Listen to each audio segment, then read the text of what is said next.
끝까지 승리합시다. 끝까지 승리합시다. 인사하겠습니다. 끝까지 승리합시다. 끝까지 승리합시다. 예. 특세를 진행해 보면요, 딱 이 수요일이 제일 고비예요. 예. 수요일 날 나올 수 있는 사람은 좀 뭔가 맷집이 있는 사람들. 예. 올 화요일까지는 잘 나와요. 근데 수요일, 목요일 되면 이제 조금 이제 막 힘들어지는 거야. 회사 가가지고 학교 가가지고 계속 졸다가 오고 막 이러니까 에이, 오늘은 그냥 안 나가고 자자. 예.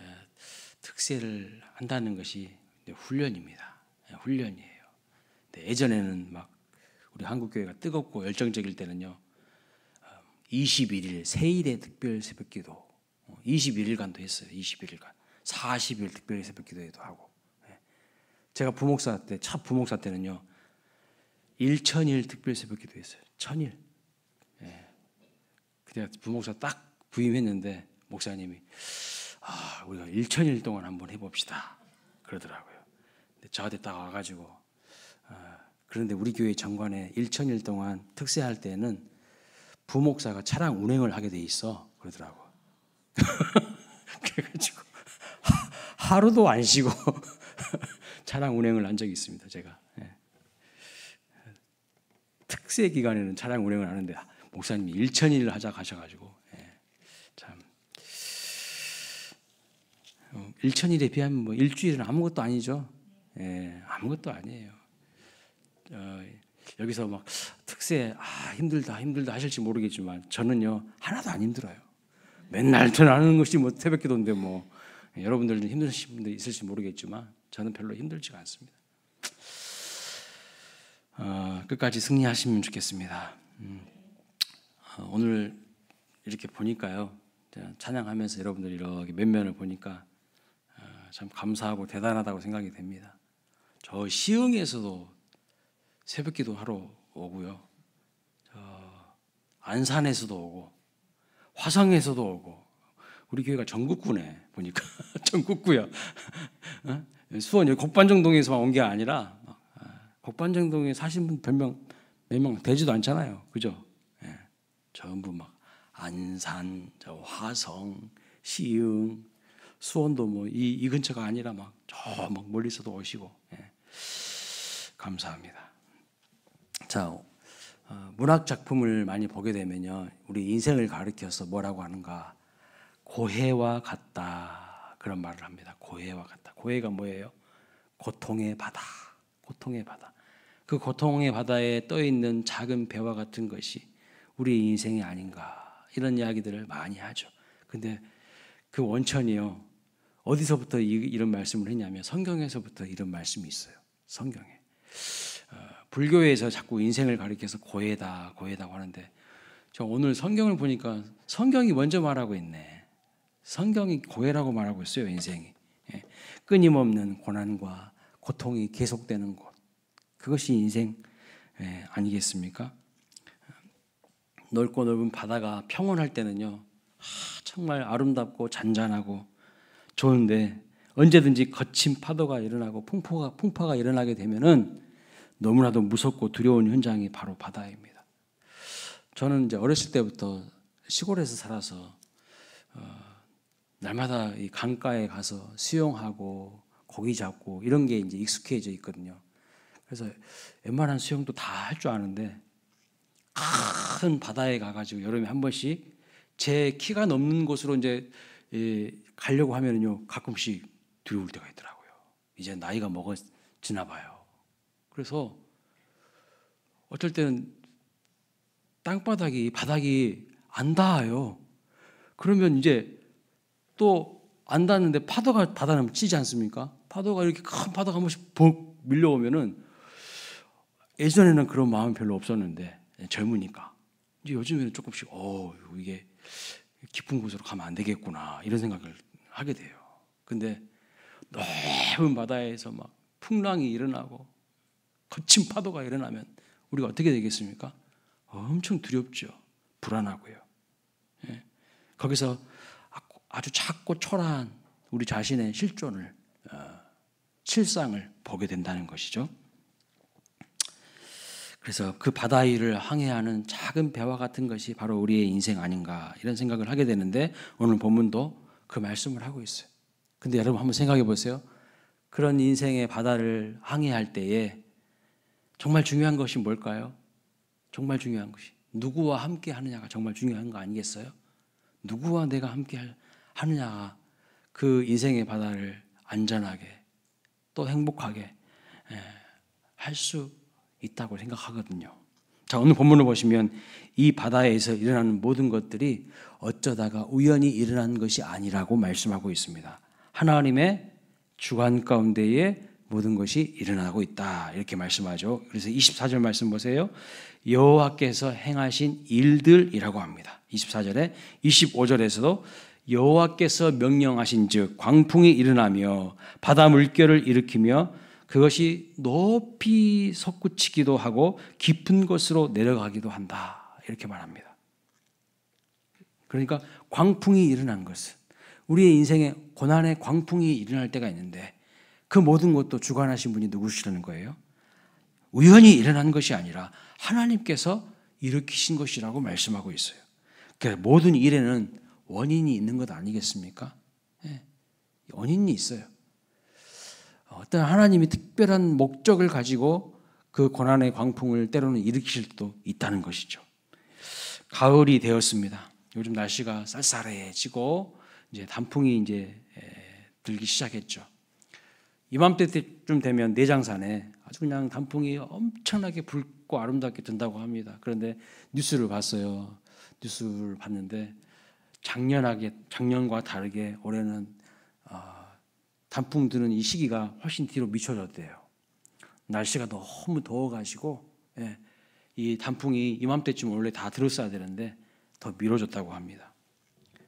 그러니까 그것도 보십시오, 여러분. 그냥 이맘때쯤 되니까 알아서 우연히 이렇게 단풍이 드는 것 같아 보이지만 단풍도요.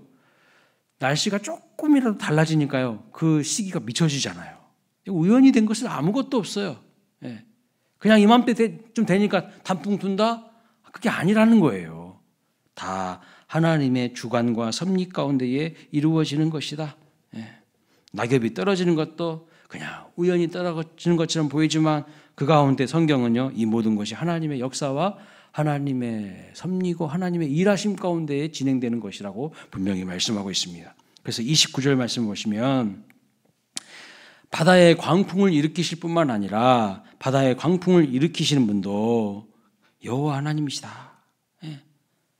여호와 하나님이시다. 이렇게 말씀하고 있어요. 그렇죠? 그러니까 여러분 사람이 대단한 존재인 것처럼 보이지만 광풍이 일어나는 바다에서 사람이 할 수 있는 게 뭘까요? 무엇을 할 수 있을까요? 우리가 그 광풍이 일어날 때에 27절 말씀 보면 이렇게 표현하고 있어요. 이리저리 구르며 취한 자처럼 비틀거리는 것이다. 그러니까 사람이 할 수 있는 것이 없어요.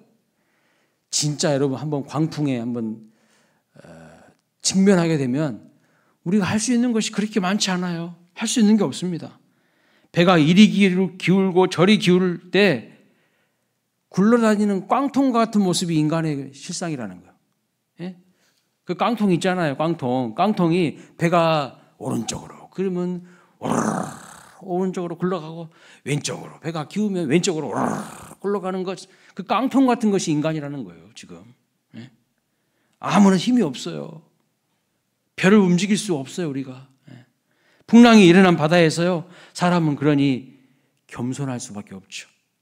내 힘으로 할 수 있는 것이 그렇게 많지 않습니다. 이렇게 풍랑이 일어날 때 할 수 있는 것은요 바람과 바다를 주관하시는 그 하나님을 의지하고 기도할 수밖에 없는 것입니다. 그래서 예수님의 제자들도 이런 풍랑을 경험하지 않았습니까? 갈릴리 바다를 건널 때에 갑자기 돌풍이 불고 광풍이 불었습니다. 그때 제자들은 아무것도 할 수가 없었습니다. 그때 예수님은 배에서 주무시고 계시지 않았습니까? 제자들은 갈릴리 호수 전문가들이었어요. 갈릴리 출신의 물고기 잡는 전문가들. 그러니까 갈릴리 바다를 너무나도 잘 알고요. 비바람 불고 풍랑이 일어날 때 어떻게 대처해야 될지도 아주 잘 아는 전문가들이었습니다. 그럼에도 불구하고 갑작스런 돌풍 앞에서 할 수 있는 것이 없어요. 이 사람들이 할 수 있는 게 없다고요. 그래서 제자들이 처음에는요, 자기들의 경험대로 이렇게도 해보고 저렇게도 해보고 여러 가지 많은 것들을 해봤습니다. 그런데 소용이 있었습니까? 아무런 소용이 없어요. 그 광풍 앞에서 아무런 소용이 없습니다. 결국 그들은 주무시고 계신 예수님을 깨웠어요. 그리고 예수님께 간구했습니다. 그들이 잘한 것이 뭡니까? 예수님 깨운 거고요. 예수님께 부르짖는 거였어요. 이 험난한 위급한 상황을 알리고 부르짖는 것이었습니다. 28절 말씀 보실까요? 보면 이에 그들이 고통 때문에 여호와께 부르짖음에 그가 그들의 고통에서 그들을 인도하여 내시고 그랬습니다. 29절 그 광풍을 고요하게 하사 물결도 잔잔하게 하시는도다. 아멘입니다. 아멘이에요. 정말 우리가 잘하는 것이 뭔지 아세요? 하나님 앞에 부르짖는 거예요. 오늘 하나님 앞에 부르짖기 위하여서 은혜의 보좌 앞으로 담대히 나아오신 여러분들은 복 있는 사람인 줄로 믿습니다. 인간이 무언가 대단하다고 생각하는 사람들도요, 인생에 불어닥친 고난에 직면하게 되면 그 대단함이, 그 교만함이요 꺾이게 돼요. 정말 내가 할 수 있는 것이 그리 많지 않구나 깨닫게 됩니다. 그래서 그 고통 때문에 하나님 찾고 하나님께 부르짖게 되는 것이죠. 그래서 인생에 불어닥친 고통이 하나님께로 나아가게 하기 때문에 그것이 오히려 복이 되는 경우가 많아요. 그러나 항상 승승장구하고 만사형통하고 세상적으로 잘 나가는 사람들은 자기의 그 교만함으로 인하여서요, 하나님 떠나고 하나님 의지하지 않고 하나님께 부르짖어 기도하지 않게 될 가능성이 훨씬 크죠. 따라서 세상적으로 보이는 그 복이 여러분 절대 복이 아니라 저주가 되는 경우가 있어요. 고통이 복이 될 수도 있고 형통이 저주가 될 수 있다는 것을 알아야 돼요. 하나님을 의지하지 않으면요, 그 복은요 저주가 될 수 있어요. 근데 저주같이 보이는 것이고 고난같이 보이는 것이지만 그 상황을 통해서 내가 하나님을 든든히 붙잡게 되면요, 그 어려움이 오히려 축복으로 나아가는 길이 될 수가 있다는 것을 믿으시기 바랍니다. 중요한 것이 뭡니까? 우리가 어떠한 자세로 살아야 한다는 것입니까? 겸손해야 된다는 겁니다. 하나님을 의지해야 합니다. 의지할 것은 뭡니까? 튼튼하고 거대한 배가 아니에요. 우리가 의지할 것은 선원들의 아주 뛰어난 노련한 재능도 아닙니다. 오랫동안 배를 항해해본 선장의 탁월한 경험도 아닙니다. 우리는 거대한 배를 의지하고요, 선원들의 탁월한 재능을 의지하고요, 선장의 노련한 경험을 의지할 때가 많아요. 그것이 우상이 될 때가 많아요. 그래서 하나님 앞에 기도하지 않는다면 그야말로 어리석은 인생이라는 겁니다. 오히려 바람과 바다를 통제하시고 주관하시는 하나님만이 우리가 의지할 대상입니다. 신뢰해야 될 분입니다.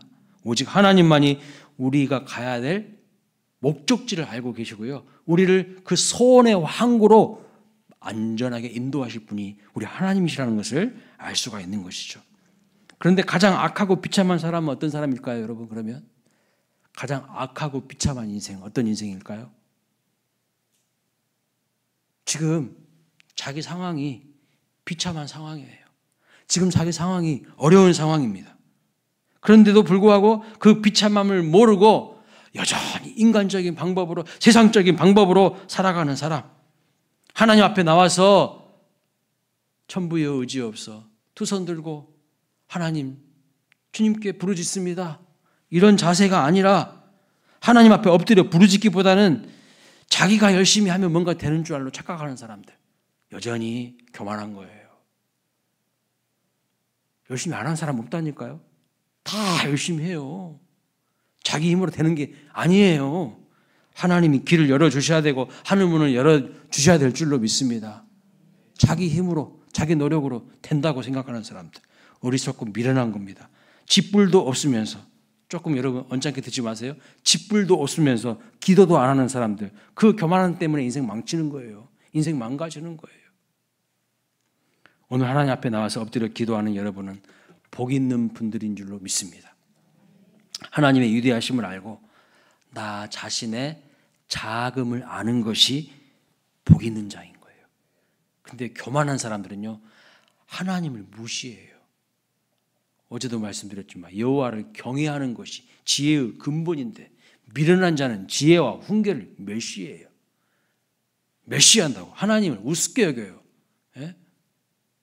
먼지와 같이 아무것도 아닌 우리 인생이요, 온 우주 만물을 창조하시고 지으시고 다스리시는 하나님을 우습게 여기는 것이, 그것이 우스운 거죠. 그게 어리석은 거 아니겠습니까?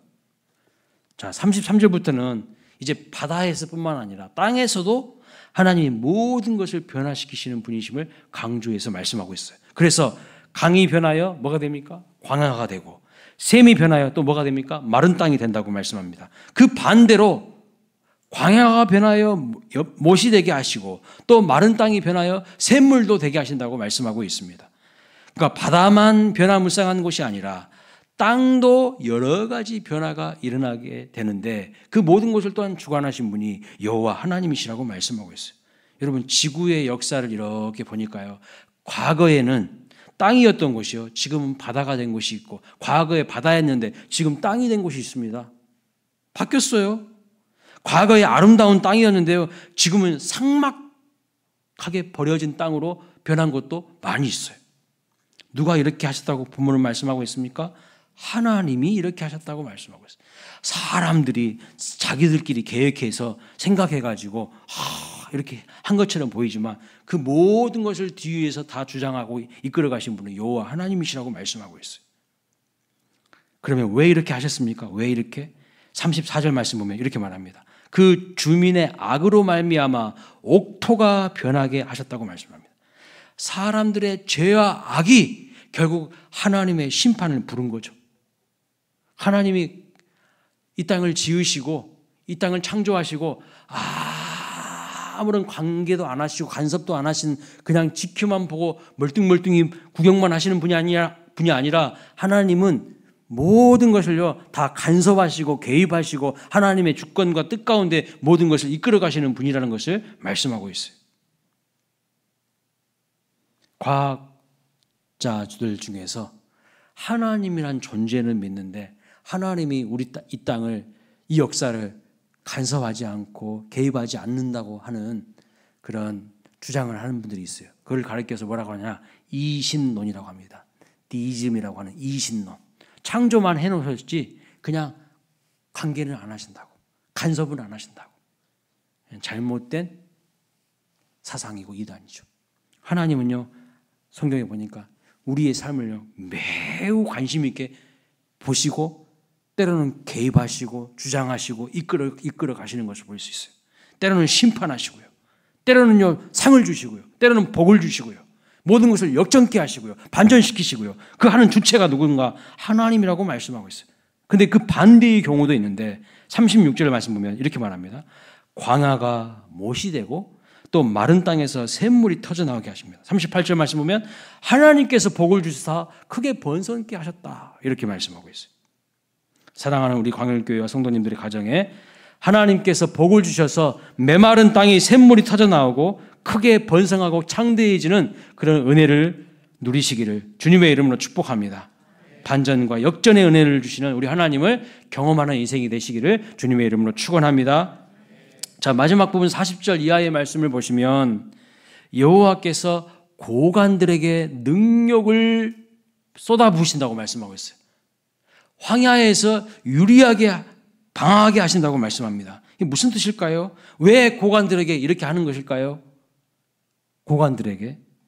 오늘 시편 본문 전체적인 맥락을 보면 왜 이 고관들에게 이렇게 하셨을까요? 이 고관들은요, 하나님 의지하지 않는 교만한 자들이에요. 내가 힘이 있으니까 내가 이 세계를 정치적인 힘으로 쥐락펴락할 수 있다고 생각하는 사람들이에요. 천만의 말씀. 여러분, 대통령 임기가 몇 년이에요? 5년이에요. 5년 뒤에 또 감옥 갈지도 몰라. 우리나라 역사가 그러잖아요. 대단한 큰 힘을 갖고 있는 것처럼 보이지만요, 아무것도 아니에요. 아무것도 아니야. 자기들이 뭐 쥐락펴락 할 거라고 생각하고 있을지 모르겠지만요, 인생의 주인이 하나님임을 인정하지 않는 자들이 여기서 말하는 고관인 거예요. 내가 힘이 있다고, 내가 지위가 높다고, 내가 권력이 있다고, 내가 돈이 많다고, 그것들로 자기 힘을 삼는 자들, 아무것도 아니라는 거예요. 곤불 10년, 화무 11호이라고 그랬어요. 아무리 권력 있는 자도요, 10년 못 가고요, 꽃도 10일 이상 오랫동안 피지 못한다는 거예요. 이 사람들 특징이 뭡니까? 정직하지 않아요. 하나님 의지하지 않아요. 교만합니다. 그래서 하나님 결국엔 어떻게 하신다고요? 능력을 그들에게, 능욕을 쏘아 부으신다고 말씀하고 있어요.